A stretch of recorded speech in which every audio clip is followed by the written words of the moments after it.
Hi, if you're seeing this video and you're wondering, why is this not a fork or spork? That's because quite simply, I don't really have the confidence in Monolith to fully recommend it yet.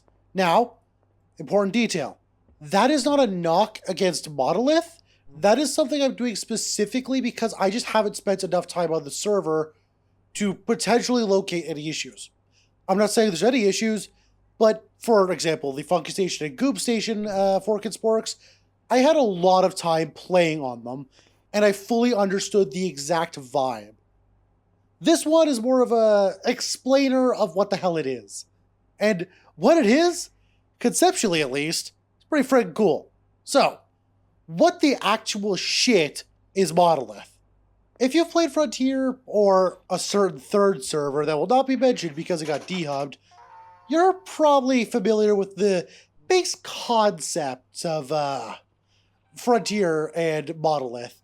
Basically, instead of normal Space Station 14 gameplay where you cram 50 to 80 idiots onto one station, each of them in an apartment, some of them in command, some of them sex, some of them hand tags, every single person is their own independent contractor, with the exception of some roles where you spawn as a non-independent contractor. We'll get to those later. But as of right now, basically, you're a civilian who's out to make some sweet, sweet moolah. You have no allegiance to anyone else besides potentially your shipmates. It's generally not a good idea to try and, fight your own shipmates and your own crew. There are no self-antag rules besides follow escalation, which is, typical. And there's also no inability for you to become an antag. You could just decide you feel like robbing someone in the field and rob them. It's great. Now, first potential issue here, rules being very, very lax is a particular double-edged sword. For reference, I am in the Monolith Discord. I showed up a while ago. I've just been just scrolling through the announcements. The most recent one even was regarding escalation issues and how tedious they are to manage and review. Religious groups existing to only be violent or argumentative with every faction group will be under scrutiny. Basically, they're having issues with their non-restrictive rules, causing people to abuse them. This is obviously a pretty big concern. Yeah. There's also apparently been issues in the past, previously, about a month ago, with admin abuse, upper management issues, whatever. Basically, the energy low. Jesus fucking Christ. Basically, the lax rules, while they may seem, a good idea, grr, let's get rid of, evil shit sack, blah, blah, blah. Be evil admins doing evil admin things. Why the fuck did that guy give me a suit? I'll talk about that later. But rules exist for a reason. And if rules don't exist, then people are obviously just going to find a way around them to be as much of a pain in the ass as possible. And that's the long and the short of it. People are going to be pains in the ass, and you have to have a solid rule base to deal with it. Now, I haven't seen this be an issue much personally. I have not had any admin or player issues, frankly. I've not had anyone break any server rules. I've not had anyone break anything in front of me. I don't know how it would be a piece of shit to me or be, whatever to me. I'm just saying there's the opening for those issues to exist, and judging by the announcements, they do exist. I'm very excited to see if they're able to overcome them, because the idea of a very, very rules-lax server is something that interests me greatly. Which goes right into the mechanics, because the main thing that you're going to ask is, why is this not Frontier? That one rule about anyone being able to rob anyone else turns it from sort of a bit of a boring thing where people just salvage for an hour to rust, essentially. It functions a lot like Rust, but not full Rust. Maybe, I don't know how to describe it. A bit of Tarkov, a bit of, I don't know, Dark and Darker. Basically, there's no incentive to work together with other players, but there's also no incentive to not work together with other players. Other people could be an ally to you or a threat to you. And that 50-50 is the core of what makes Monolith different, alongside some other mechanical changes, which I'll be talking about in a bit. Essentially, all of the normal space station jobs are available in some capacity and all serve as a viable way to make some sweet, sweet moolah. Essentially, there's salvage, where you just go out and bang rocks. There's looting, which is just like salvage, except you don't use the scrap processor, you fly from scrap node to scrap node, fighting whatever mobs are on it, which, that's another thing. The mobs on Monolith don't follow grids and can move in space pretty well. And they can handle you going off grid and onto your own ship's grid, and will actively pursue you. Pretty good change that I wish Standard 14 had, because it makes, well, salvage just kind of piss easy, honestly. Another good thing, atmospherics mining. If you're wondering how Atmos would work, right here. There's also engineering, which engineering actually has a capacity to repair other ships. Why? Well, there's the aforementioned security replacements, which fight each other. I'll explain that again later. But there's also shuttle collisions. See, it's actually relatively easy for ships to crash into each other, and it's also possible for you to modify your own ship or another person's ship. I've seen people make like a shocking amount of money just strapping a bunch more thrusters or guns onto like someone else's ship for some sweet, sweet moolah. Again, the player-based economy and the fact that money persists between rounds mean that every action you take, good or bad, is permanent. There's no do-overs. No take-backsies, nothing of that sort. Once you've done something, it's done forever. Now, it is possible to get to zero cash, in which case just find someone to hire you. As you saw, I pretty much hired this Lily person I'm working with, who I asked later, like at the end of this entire shift, which is 4 hours, by the way. That I should have mentioned first. Holy shit, I should have mentioned that first. 8-hour shifts. Yeah. Now, some people are going to say, holy shit, 8-hour shift, that's extreme. I don't think it's extreme enough. Now, a couple things. I am well aware of the fact that a 100% uptime, fully persistent Space Station 14 server, for one reason or another, is not possible. But I do have a suggestion as a workaround, and I'm not a coder. I barely know how to map either. But I do have an idea. Essentially, there are very, very large, like, POIs in the game. One of which is important for atmospherics mining. The, Epsilon power plant. Or the power plant. Basically, you sell gases, mostly plasma, freeze-on tritium, to there. You get money for it, and this is how atmospherics works. Soldier, I come back around. Did I tell you? I don't care.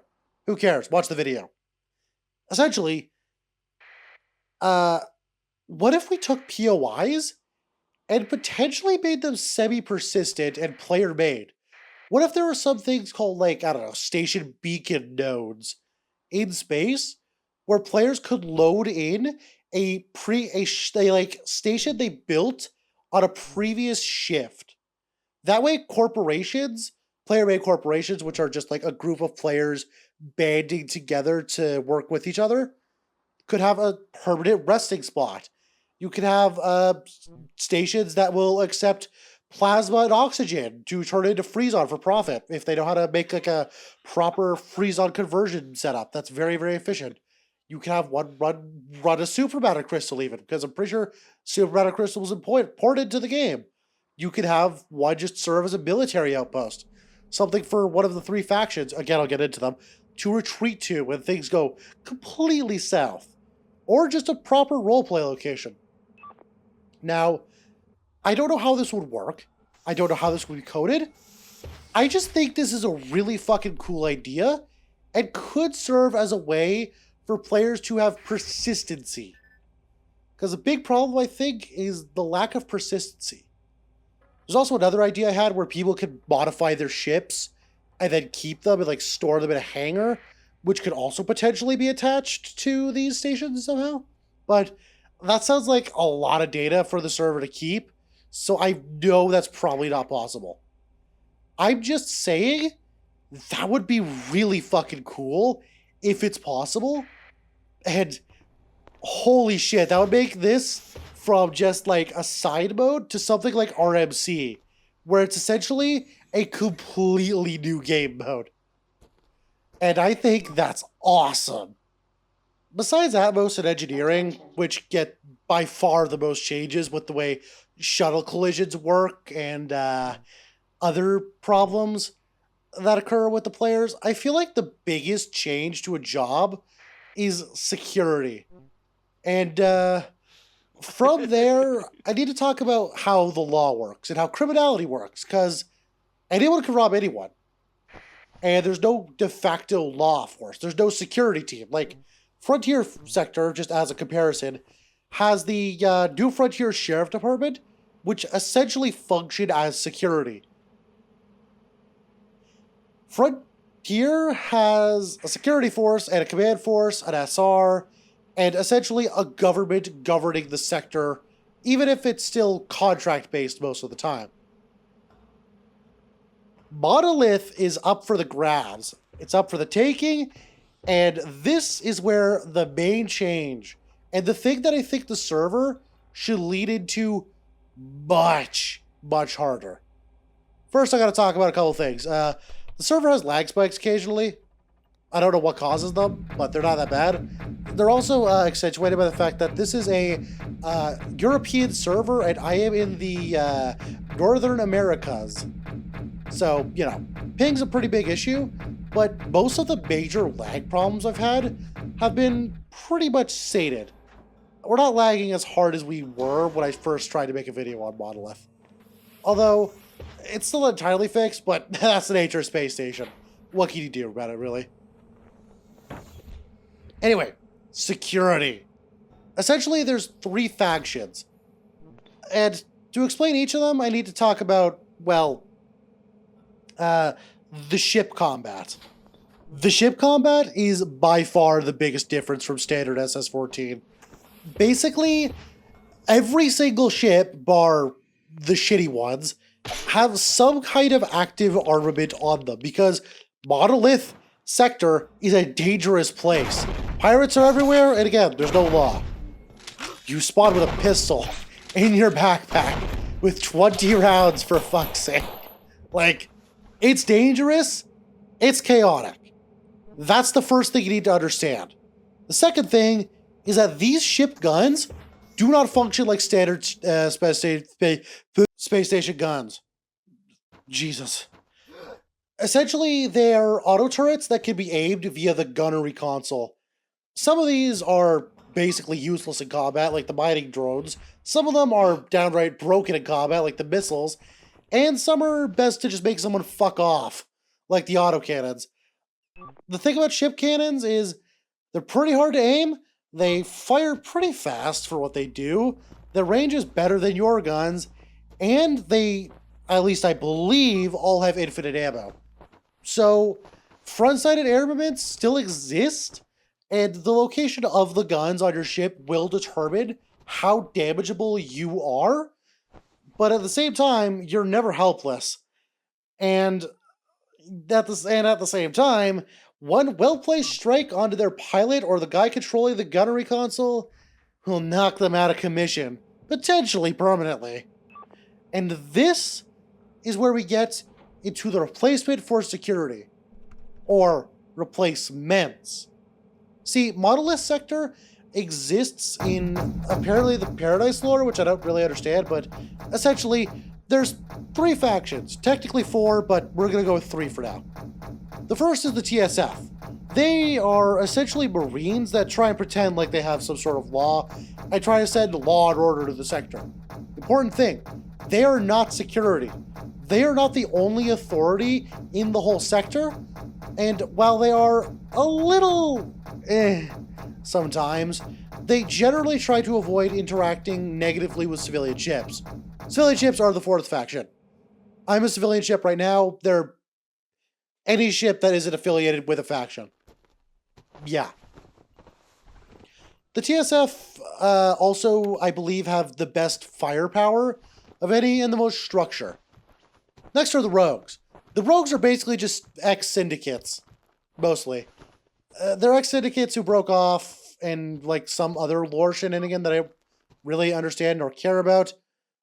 Basically, they got sick of the syndicate treating them like shit, so they decided to become an entirely different faction all on their own and start picking fights with pretty much everyone. Then there's the USSP. They're communists. Now you might be wondering why the fuck they have purchasable ships and economics, and the answer is hypocrisy, as usual. All you really need to know is that there's no proper authority on each of the factions, and they are pretty much constantly at war. And if you're a smart civilian ship, you can go right in and take what's yours from each of the factions. Of course, make sure you're not a bigger target than the other factions whenever they start clashing. And keep in mind that once the factions are shooting at each other, bullets don't have allegiances. They'll tear through your ship like it's nothing. Anyway, that's pretty much it. And from here, we can talk about the role play.